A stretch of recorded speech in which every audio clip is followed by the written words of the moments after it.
Zoe. Myself. Hello. Well, it's a pleasure to be with you all. Thank you for signing up to this talk and being in this room that we're going to share together all over the country. We've got people tuning in the length and breadth of the nation, and it's a real pleasure to be with you. I am right now sat in a hotel room by the sea in the west of Wales. I'll just show you my view, just so you can see. I'm right on the edge of the country. Yeah, in a town called Aberystwyth in Wales. And yeah, so this is not my house. This is not where I work. This is a hotel room, and just to give you that context. Yeah, thank you. Nice to get a little bit of view in there as well. See where you are. So for our first question, just so that everyone watching can know a little bit about you and where you've come from and who you are, could you tell us about your career journey and a little bit about what it is you do now? So in a way, everything I've done has, for me, been just one big progression of the things I'm interested in.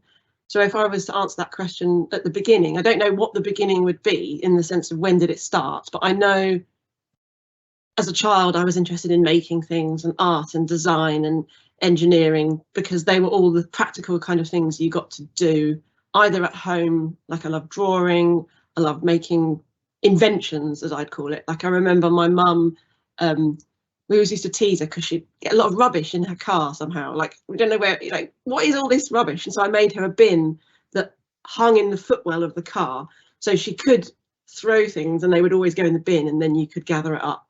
But like little inventions, little things that I made that I felt ever so proud of, but were probably not very good. But they were expressing ideas and trying to kind of have some sort of agency in my environment and my world. And at school, I enjoyed sort of most things that were in some respects practical. And I remember at secondary school did a whole range of subjects, and when it got to A level I remember thinking, oh, this is really difficult to pick what I want to do, because I'm interested in lots of things. Like chemistry is really interesting and music's really interesting, and I liked lots of things. And in the end it came down to like, well, you can't do that and that because they're on at the same time in the timetable. And it sounds almost arbitrary, but I was like, well, I'm going to pick art because I felt like it was the biggest umbrella, if that makes sense. Like I could, in the art class, do lots of things and it would be understood as art, but like in the science lab you could only really do the things they decided was science, or there were different rules, I suppose, and the rules in art felt freer to just get up to things that interested me.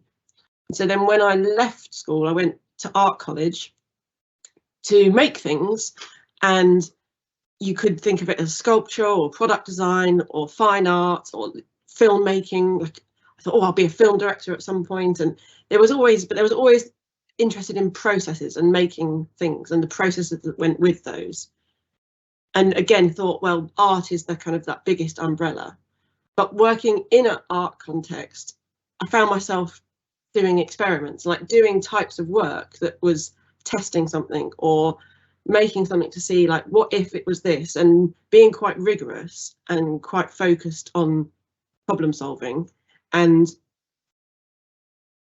cutting a long story short, ended up through a series of like meetings, like you meet someone you think you're interesting, and you sort of develops into a type of trusting your instincts, I suppose, where you're like, I like this, I'll do more of it.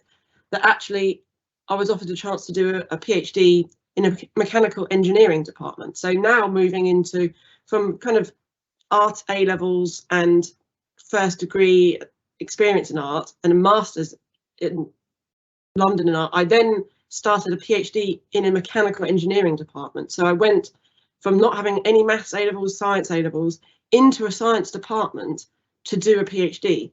And in a way it was possible because what I was enthusiastic and really interested and willing to learn what I didn't know, if that makes sense. So like in my first year, I did all the undergraduate engineering modules and material science modules and just sort of like soaked it up and was really interested and really enthusiastic and read a lot and spoke to a lot of people. If I didn't understand something, I'd ask a question and say, can you explain this to me?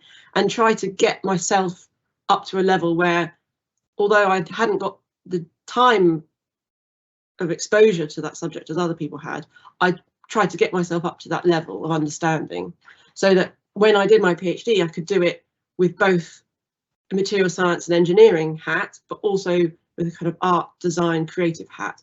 So as an experience, I was kind of trying to do both things at the same time, because what I realized was making things isn't the domain of one subject.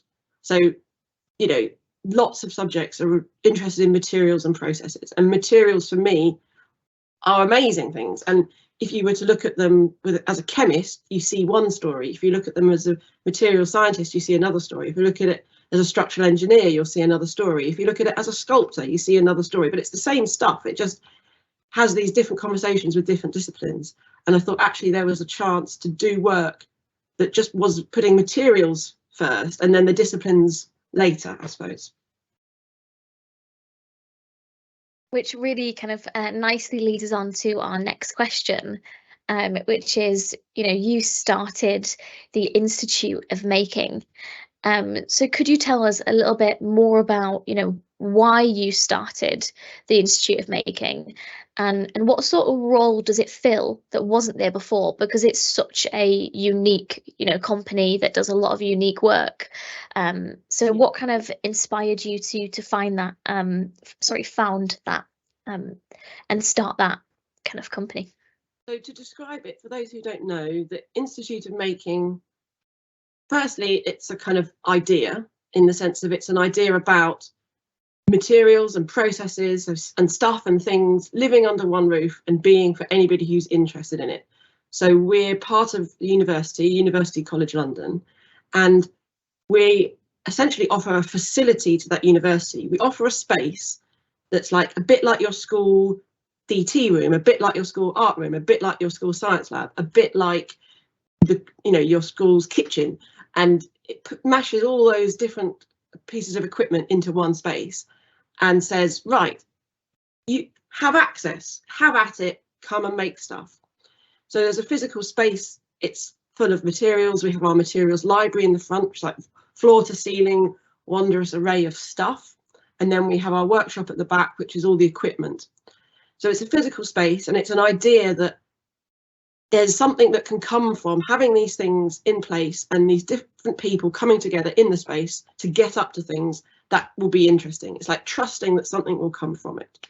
And then on a day-to-day basis, like we run this facility within the workshop, we also do our own projects, and they could be research projects or public events. They're things we are interested in and are investigating, and we might investigate them in collaboration with other people, or we might do it just within our team.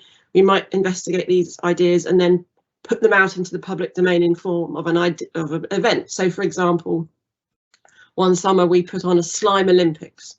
So for one day only, we turned our whole space and the road outside into a festival of slime, and we had lots of different events that you could compete in with your slime. So firstly, you could like make a slime, then you could enter your slime into the slime Olympics and like try for the drippiest slime. Okay, so like the drippiest slime competition involves putting your slime in a special basket that we then hoist up 5 meters with our big crane and we let drip.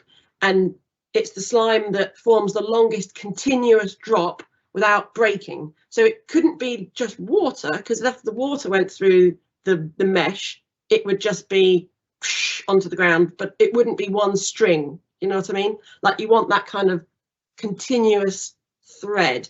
So it's like the competition is the longest continuous thread without breaking. And so that would be like the drippiest slime area. And then we had like bounciest slime and like all these little events that of themselves were really fun and silly and playful, but also at their heart had a kind of like manipulating materials investigative thing. And you could compete in an event and then go back and like re-engineer your slime to be more bouncy or increase the elasticity and change it. Or we had one that was about, you know how you have bobsleigh in the Olympics, like the 2-person bob or the 4-person bob? Well, we had the 2-person stretch or the 4-person stretch. So on the 2-person stretch, two people stood facing each other and you had to stretch your slime. With a 4-person stretch, you stood round in a circle and you all step back, step back, step back. And we're looking for the biggest kind of spread without a hole popping in it. Do you know what I mean? Like blowing a big bubble of chewing gum or bubble gum and not having it burst, like stretching out this slime. Anyway, that's the sort of thing we do with the public, and anyone can come to those things. They're free and they're for family audiences in the sense, but we don't mind if you're retired and come. Like anyone can come, basically, of any age, and do things. So we had our festival of stuff. We made an 18-hole crazy golf course. We had a whole thing on wood and brought in a 15-meter tree that had fallen down on my parents' farm, and we re-erected that in the space. This summer we've got our festival of stuff, which will have lots of stuff on glass, and we'll be making glass in microwaves and with a big glass furnace, and like, so these are things that for us are a chance to talk about things we're interested in a way we find engaging and enjoyable for us, and just like hope that other people come and join the party, really. But yeah, this is all the sorts of things that we get up to at the Institute making. I'm sure that sounds a lot interesting to some young people, and you might get some website hits after this. We will be sure to post the website in the chat for anyone who wants to click on it and have a little bit of look of what's happening afterwards as well. So keep an eye out for that. It will come on soon. It sounds really fun though. I'm sure I would have loved to come to one of those, you know, as an almost 30-year-old woman and play with slime. Even if it is. No age limit. You're welcome. Come to this summer's one. Yeah. Sounds like great fun. And I'm sure we'll have some more questions on materials and things like that a little bit later on as well. But we have a little bit of a subject change.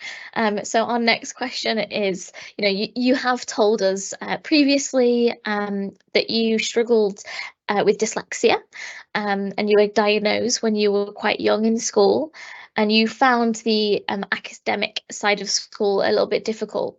How did dyslexia affect your life and career, both in school and then once you left? It's interesting because I remember not being able to do things that seemed to be really easy to everyone else, like reading, for example. And I remember it being kind of bemusing to both some of my teachers and my parents, like, she's clearly really bright and knows the answers and like can talk about the thing, but like if you ask her, you know, you have to sit and read to a learning assistant or a teacher or some, you know, you'd have a kind of reading thing, and I was like struggling, and even like with the most basic of words. So whilst all my peers at school, my classmates, were reading books kind of appropriate to their age or older, I was like still stuck on the books that you'd read when you were just learning to read. And so they, you know, one of the teachers was like, I think this child's dyslexic, we'll get her assessed. And what being assessed enabled was a kind of level of understanding, and probably a level of just like, well, let's just not worry about it too much and let her get on with it. So one of the best things that happened for me early on was that people just understood it and just left me alone to not make it a big deal. Do you know what I mean? And I remember at secondary school, the problem being, oh, I've got to now read out loud something, and I couldn't do it. And like, so some teachers would, I'd feel terrified. I'd feel absolutely terrified that they were going to, you know, the finger of who they're going to ask to read this thing out loud might land on me. And it was extremely anxiety inducing. And I would worry about going to that lesson beforehand. I think, well, should I go to the toilet just at the moment when they might be trying to do, like, it was something that was really playing on my mind that I'd be very exposed and couldn't do. And when I did do, like, be very close to tears and be really difficult. But what was amazing looking back is actually my friends, my classmates kind of rallied round and were like, don't pick on Zoe, so she can't do it or something. I mean, I don't know, but like they would like just step in and help. And I think just actually kind of owning and be like, I'm really sorry, I'm not very good at this. Do you know what I mean? And just being able to say, oh, yeah, I don't know. I don't know what that word says. Oh, it's that. I didn't realise. Like, just really trying to be very upfront about it rather than hide it away became quite a good tool of like dealing with it.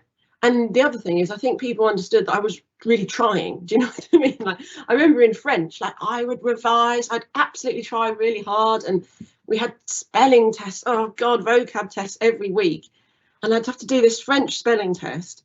And I think if you didn't get like 75%, you'd get an instant detention. And I was never getting over 50%. So I was like always getting a detention. And the teachers would be like, yeah, it's not really fair. Zoe's trying, isn't it? Should we let her off? Like, and everyone would be like, yeah, like, like I really tried really hard. And I had all these strategies and all these cards and like weird ways of breaking words down. And I realized I was being very creative and trying to solve problems really interestingly. And I have an old school friend now who is now a French teacher. And she always gives my example, she says, into her French class of like how to break down a word into the phonics of it. And then I take one phonic bit and make it mean something else. But it became quite elaborate, but it was about sort of trying and putting effort in, I suppose. And I think it gave me a confidence to just to try, but also to understand and be clear that I'm trying my best, but I'm struggling, and being clear to be open about that, I think, was an important lesson. Definitely. And then I went to university, and then it became laptop age, and then it's like, okay, this is really helpful. There's spell checkers, there's things you can do. But this I will never forget. So when you do a PhD, it's like the exam for it is you write this big document, like a big book, and then it's sent to two people who are like world experts in the thing you're interested in. They read your book, and then they meet with you to give you feedback on it.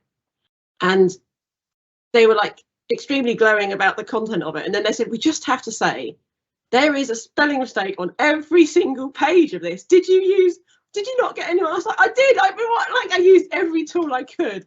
But when they say a spelling mistake, it was often like a synonym. So I'd picked a word on the spell check that was still a word that was spelt wrong, but it was like the wrong version of it. It's like a synonym, but it's like seems. So the word seems, it was like, oh, it seems like a good idea. And the seams of my clothes, there's two different spellings. Now I know one is SEAM and one is SEEM, right? Seam.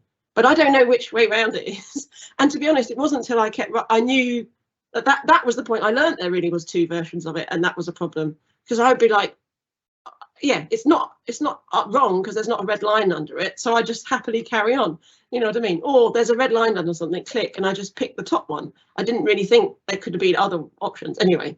So it's still something that I know I live around and comes in and out of focus depending on things I'm doing. I did University Challenge, which is a TV program, kind of quiz show, and at Christmas they invite so it's normally for students, but they invite, you know, people in the world who have done certain things on to have like a kind of celebrity university challenge thing.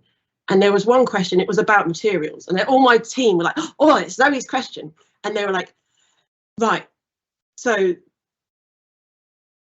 what element is an anagram of see my dressing gown? What? So hang on, this is not a materials question, this is a spelling question about anagrams of something they've said out loud. So they don't even show you it, you don't get a pen and paper, and they're like, what element is an anagram of see my dressing gown? I'm like, I'm totally bamboozled, and I just go to my team like, I have no idea, I cannot spell, and I'm already blinded by the question. And everyone was like laughing, and I remember my sister afterwards said, oh my god, at that point you thought you were talking to your teammates, but we could hear you on the microphones. And actually it's really nice to hear someone, supposedly, you know, University Challenge, you're supposed to be very bright, very, you know, able, going, I don't know, I can't spell. And it's not, yeah, anyway, so it's still something that is kind of in my life. Yeah. As someone with dyslexia as well, I also have the same thing. Sometimes I'll read something with such confidence and my brain will just assume, because I don't know how to read that particular word, it just assumes what I think should be the correct sounding word, and it's completely wrong, but I read it with such confidence and everyone gets really confused, just because I've convinced myself that that's correct. So it's funny. Well, you do have to put in more work, and you do try that bit harder, but learning how to try is a really important skill. So I always, in a way, in my imagination, have thought, well, I feel slightly sorry for those people who can just do a thing easily, because when it gets hard, they're not used to having to try. And actually learning how to keep trying once it's hard is the thing that's really going to push things forwards and make that difference, you know. And if you're sort of naturally good at something, the minute it's slightly difficult, maybe you go, oh, I don't do that anymore. It's why not? Well, it just got a bit hard and you weren't used to dealing with something when it was hard. So yeah, I definitely try, and definitely have to be in scenarios where I'm a bit more prepared. Like I've done a few things like on live TV, and you have an auto cue and you're like, oh my God, I'm going to be reading live on telly. This is a nightmare, but I'll try and learn it first and speak to the auto cue, like just be prepared as much as I can to just go with it and be prepared to do the best I can. Yeah, and it's sort of in the end fine. Yeah. Yeah, really great. Thank you for that one. I love the little anecdotes and stories. It's really kind of nice to hear, and I'm sure we've got lots of young people as well that are kind of, whether they're diagnosed or not, kind of can pull something from that as well. Our next question, and we might touch back on dyslexia, because I think we've had a couple of questions come in, and if you do want to ask anything again, please do submit any questions you have. But our next question is, you know, you've talked about your PhD, so you do have a PhD from the Central St Martin's College for Art and Design, and it's in So my master's is from Central St Martin's, and the PhD was from King's in the engineering. That's my brain switching the right. two. And a PhD in materials within the Division of Engineering at King's College London. So these are two very interesting degree and PhD with two very different subjects. So why did you lean to engineering, and how does that fit within creating art? I think first and foremost, when I went into an engineering department, I realised these people need to go to art college and make stuff, like in the sense that there's a lot of experience and a knowledge of materials that you learn from doing stuff with it. And there was a lot of education within science and engineering that was about modelling it and doing it on a computer, but that wasn't the same as it existing in the real world. And obviously there's very good reasons why it's excellent to do a model of a thing and predict it, like, but you learn something different through doing it. And so, for example, to this day, like I'll, you know, have an engineering student come up to me and they're like, oh, I want to make this thing. I've modelled it for, you know, 3 weeks on the computer, and now I want to make it. And there's just a big gap between the thing that they've modelled and the reality of what either they could make, or could be made within a week, or could be made within a budget, or even could be made within the rules of physics. You know, there's a lot of disconnect between the theory of a thing and the practice of a thing, and a lot of knowledge that comes from having a go and changing your mind as you do it. And even as simple as like, I've got this piece of aluminium and like, how do I cut it? Oh, I need a laser. It's like, oh no, you can cut that with a saw, because the steel blade is harder than the aluminium you want to cut, and you can just cut that like it's a piece of wood. And it's like a revelation that you can manipulate these things and do things with them. But when you're making something in more of an art practice way that's for a different reason, like it might be to generate wonder and have an effect, or you make a product that is about care, you're still making things and still coming up against the impossibilities of the material and the engineering that needs to take place to make your idea a reality. So often the engineering of something and the art of something are very linked, because what they're doing is saying, I've got an idea of something and I want to make it real. Like I've got an idea, and the idea might be of a bridge and you want to make the bridge real, or the idea might be of an installation with video and sound and like a mechanical curtain and a trapdoor that you fall down, and it could be a piece of theatre. Do you know what I mean? But ultimately they both have like, I've got the idea of what I want, and now I need to deal with the reality of making it a thing and making it good and making it do the thing I want it to do. So for me, it was about trying to make work and projects that enable people to see that what we're talking about is both things simultaneously, I suppose. And like I did a TV program about making things, well, a number of them, but one particular that stands out to me is kind of living in this sweet spot around engineering, art, design, making, where I took an everyday object and I looked at how it was made properly, like by industry, and then I tried making my own version in my workshop. And so one episode was about trainers, one was about the toothbrush, one was about the about headphones. And so, for example, on the toothbrush one, I went to a toothbrush factory, I met with dentists, I met with people who design toothbrushes professionally and looked at like how a toothbrush is made, what are they made out of, what are the problems they pose. Like, this is an inherently disposable object in a way, which is its problem. Like, if you're a dentist, you'd be saying, well, you should change your toothbrush every 3 months to have like optimum performance. But then you're looking at it thinking that's a waste of materials to be like throwing these things away. Is there a more sustainable way of going about it? And like, also, what is the role of a toothbrush and why has it ended up being like it is? And how do you keep your mouth clean? And so in the end, made an object that was actually based on the idea of a twig, because I think there's nothing kind of more sort of, I don't know, I'm just remembering that joy of when you're like 7 years old and you've found a really brilliant stick in the woods or on the street or something, and then you're running it along the railings, or you're conducting with it, or you're prodding your little brother with it, or, you know, it's like a stick can be lots of things, and it's just really, there's something pleasing to hold in the hand. And I was looking at how kind of ergonomics become ever so smooth and ever so sort of like homogenized, where actually maybe it's nice to have a gnarly thing that's got some interest to hold. So anyway, looked at what it would feel like in the hand, but also looked at like head design, and can you make something where you're actually using a different idea of bristle. So basically made little socks that were made of towel material that you could throw in the washing machine and wash, and that went back on the end of the stick and you would use them.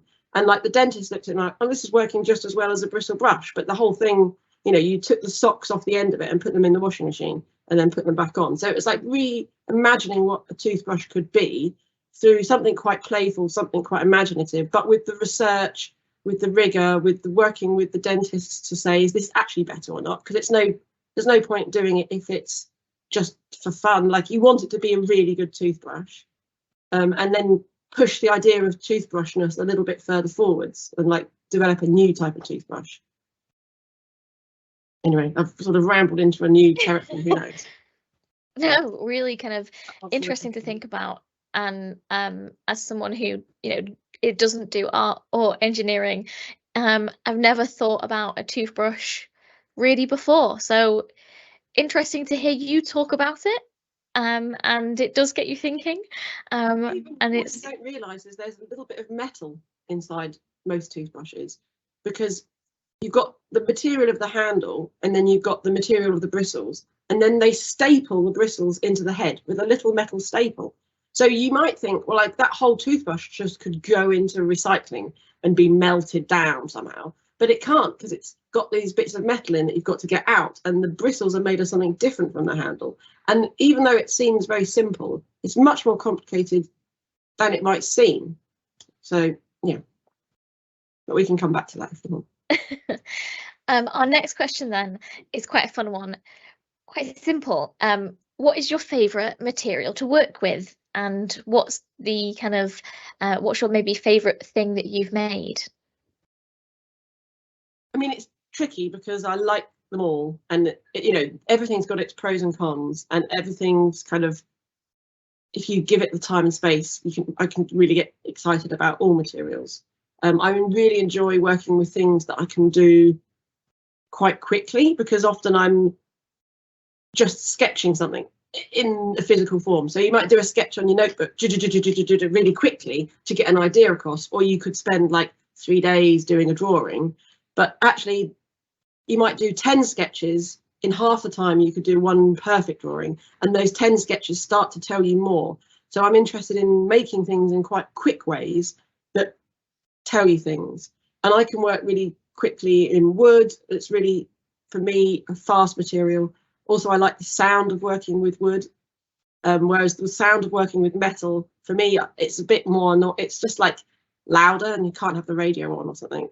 Like often that sort of thing. And I love clay because it's so transformative.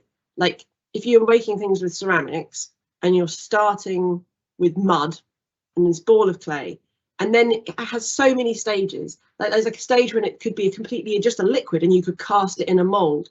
There'd be a stage where it would be quite squidgy and wet and like messy mud pie territory. Then it will dry a bit more and can become harder, and you could turn it on the wheel and make a pot using a potter's wheel. And then it can become what's called leather hard, which is drier and a bit more like a cheddar cheese. Like you can carve it and it's solid, but it's soft as well. And that's really delicious stage to work with clay. And then you dry it out completely and it's dusty and crumbly, and you could put the whole thing in a bucket of water and start over again.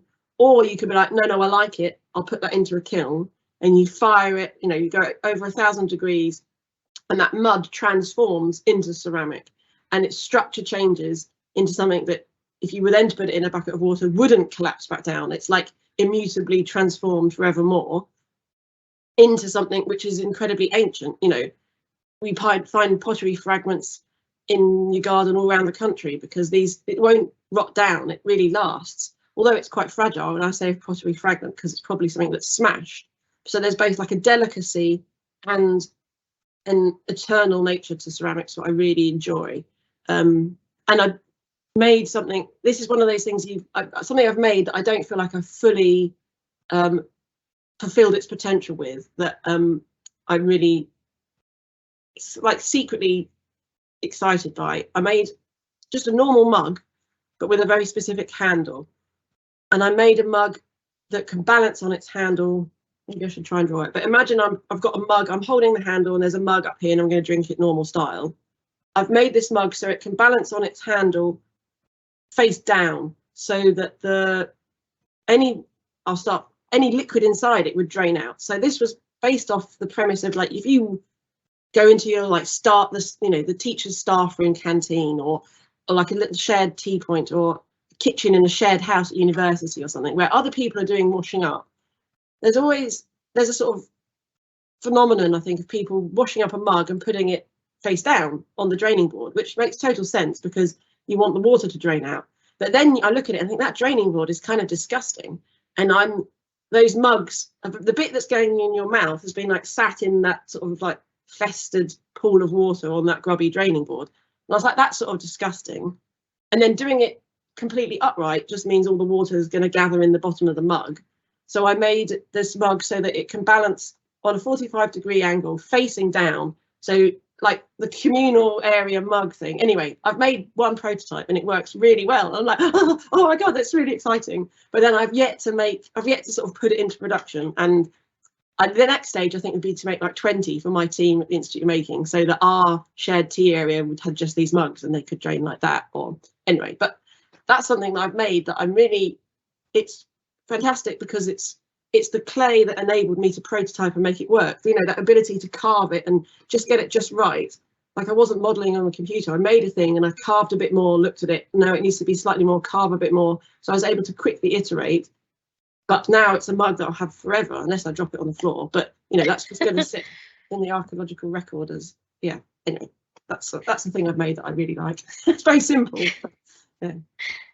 Awesome. We're going to go to our final formal question and then we'll move on to our student Q&As. And we've already had one submitted, so please do keep this coming in and we'll get as many answers as we can. So the final one then is, what quote or mantra do you live by? I mean, I'm not a big sort of personal affirmations person really, but there's definitely, I guess, family sayings or things that, yeah, maybe I do live by. Like, my grandpa used to say, and now my dad says, and now it's sort of like come to me, like, every day is a holiday. And like, what that really means is, don't, you know, try and find the fun and the pleasure in everything you're doing, and don't like wait until it's your holiday to do the things, to have a different life from the life you've got. Like, try and, if you've got lunch with your teammates or something, enjoy having a chat and having lunch and making that the moment of a nice thing in the day. Like, yeah, every day's a holiday. That would definitely be one. My sister and I, when we've got a lot on, we'll say to each other, head down, follow the list. So head down, follow the list is just about saying trust you've written down all the things you've got to do, and you just work your way through that list and you'll get it done. Because if you look at the whole mountain, oh my God, I don't know where to begin, I can't do it, I've got so much on, I've got this exam and it's just too big and everything's too much. But head down, follow the list means firstly write a list and then you can let go of something because you've written it down, you've got your plan, you just trust the plan and you just work your way through it. And I think the other thing, my last thing would be try properly. You know what I mean? Like have you really tried properly? And that means paying attention, focusing and putting your best foot forward into it. Yeah. Great, awesome, thank you. We'll now move on to our student questions. So we've had lots submitted and we've had one come in live as well. So we'll start with that one. Thomas Gainsborough School have asked, what is your most successful point and how long did it take to get there? So when did you feel, successful? Yeah, I think I've got quite a low threshold of success. But what I mean by that is oh, that was great. It doesn't need to be some huge achievement to feel like it was a success.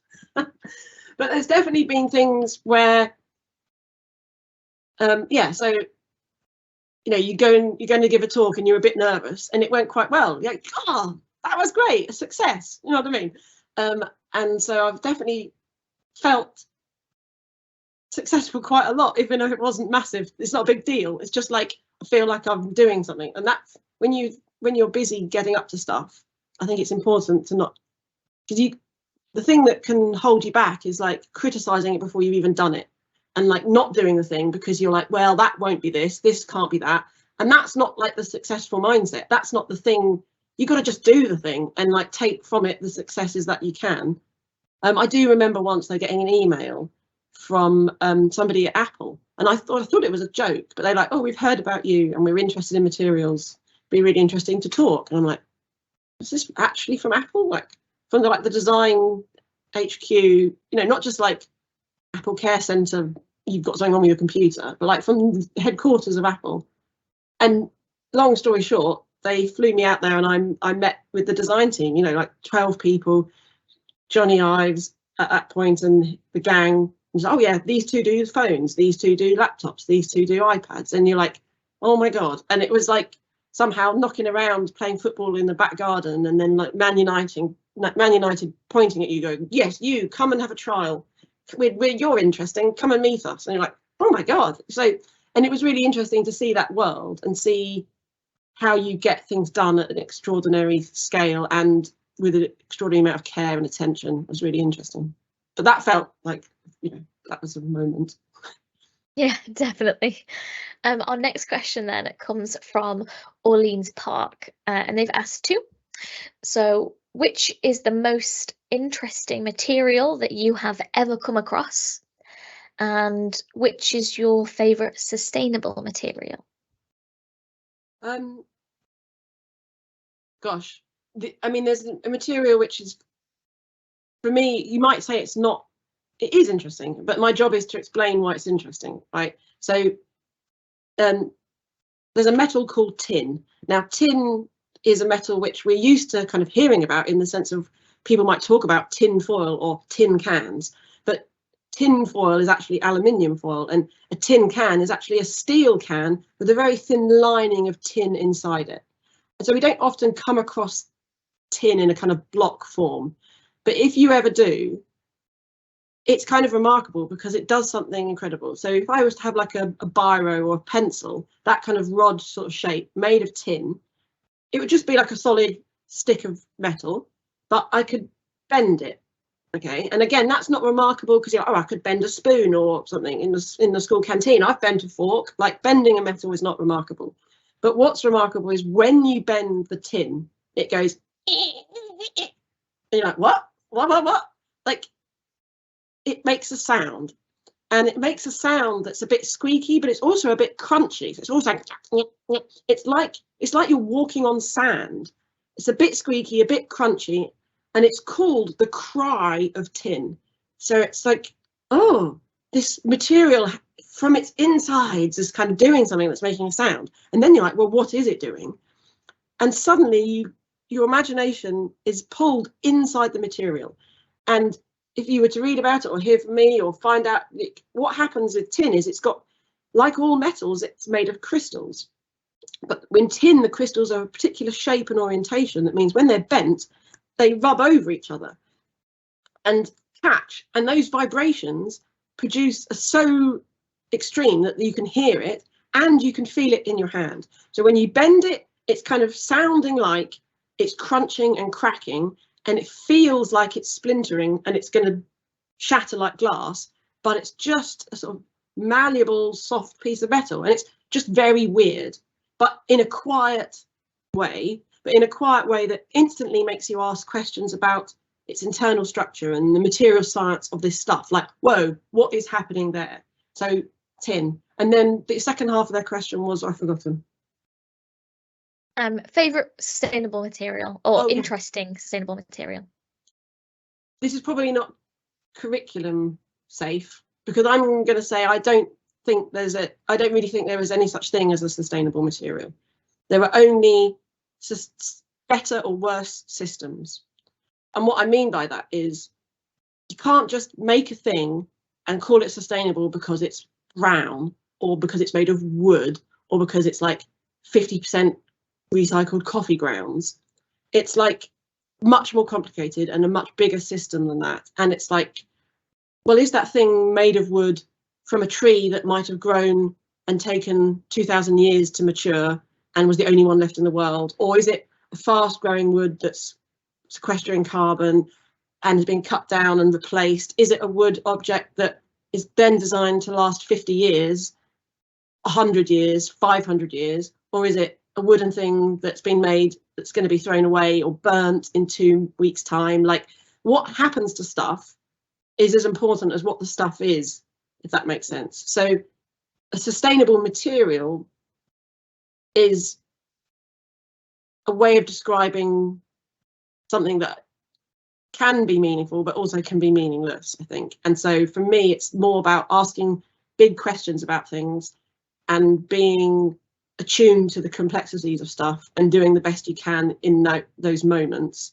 Yeah, and understanding that when you make things, it's you're pulling something that existed before, changing it, and then once it's stopped being that thing, what happens to it afterwards? So thinking big is the best way to sort of think about materials.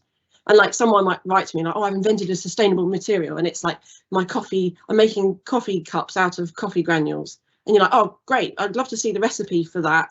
And they're like, oh, I can't possibly tell you because it's a trademark. And I'm like, well, then I'm not prepared to put that in our materials library, because like, what is it? And often those things like, well, it's 50% coffee and 50% plastic.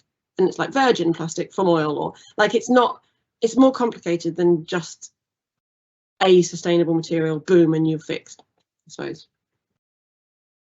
Yeah, really interesting. And also interesting about the tin cry. I think after this is over, I'm going to go onto the internet and try and find a video of watching someone bend a piece of tin, because I really want to know. Yeah. Really interesting.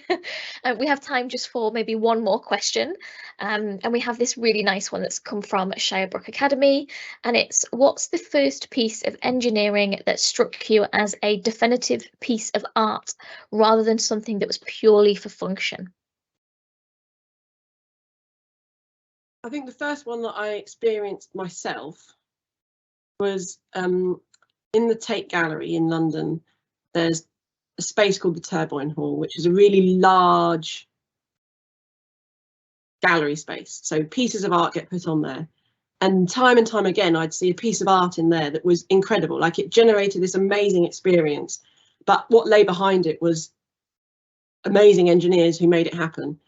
So one was, it's called the Sun Project, I believe. And Olai Olufsen made a half circle of yellow sodium streetlights, so that kind of orangey yellow light that you find on street lights. It's called sodium lighting.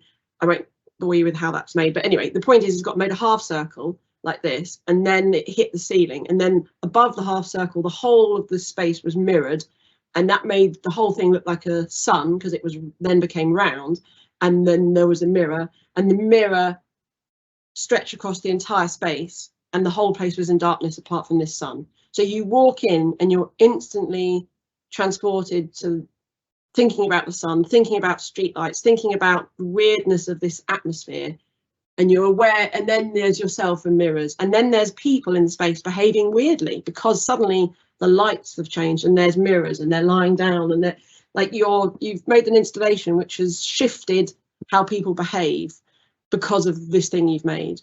And another thing that was in that space was they dug up the whole floor and they relaid it, but with a crack in it, and a crack that you could kind of put your leg down into.